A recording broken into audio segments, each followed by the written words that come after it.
बनेगा नहीं। तो ये जो पूरा का पूरा एक साइकिल है, ये सब की कहीं ना कहीं ज़रूरत है। पानी नहीं हुआ तो खाना कैसे बनेगा, सूरज की रोशनी में खाना कैसे बनेगा, तो दोनों कंपोनेंट की ज़रूरत है। So basically eco system maintain maintain balance in nature through interaction between components।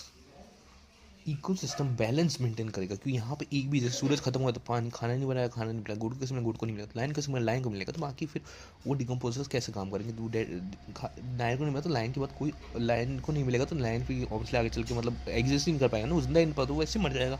ठीक है, तो ये जो पूरा सिस्टम है जो एक दूसरे को मेंटेन करके रखता है, अगर मान लो जैसे लाइन की डेथ हो जा रही है तो यार वहाँ पर वो वापस कैसे सॉइल को, प्लांट को न्यूट्रिशन मिलेगा, जब वापस से डिकम्पोजर उस पर फीड करेंगे तब मिलेगा। तो ये पूरी साइकिल है जिसमें पूरा का पूरा एक कंट्रीब्यूशन है कि नॉन लिविंग और नॉन लिविंग एक्सपेंड आप समझते, इसको इकोसिस्टम कहता है। और ये जरूरी है ताकि एक बैलेंस मेंटेन रखे नेचर में। अगर ये ऐसे साइकिल चलते रहेगी तो प्लांट ही वापस आते रहेंगे और एट द सेम टाइम वापस से इनकी बॉर्न होती रहेगी। ये इसमें रिप्रोडक्शन काम करेगा और इनमें भी रिकॉपरेशन काम करेगा, बट उनको सर्वाइवल जो नेसेसिटीज है वो इसमें अवेलेबल होते रहेगी नेचर में, इस साइकिल के थ्रू। तो ecosystem maintain balance in the nature through it's interaction between components. Simple सा है। अब कुछ कंपोनेंट्स पढ़ लेते हैं हम इकोसिस्टम के कंपोनेंट्स। ठीक है, डिस्क्रिप्शंस और एक कॉलम बना लो आप एग्जाम्पल का। ठीक है, तो सबसे पहले मैंने क्या क्या बताया।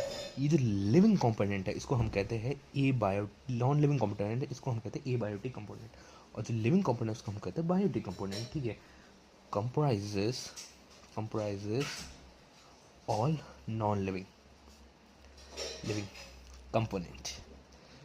और दूसरा कौन है, biotic comprises all living component. ठीक है, अब एग्जांपल देख लेते हैं। जैसे कि जो लिविंग कंपोनेंट है उसके अंदर नॉन लिविंग कंपोनेंट है, इसके अंदर आ जाएंगे आपका टेम्परेचर, रेनफॉल,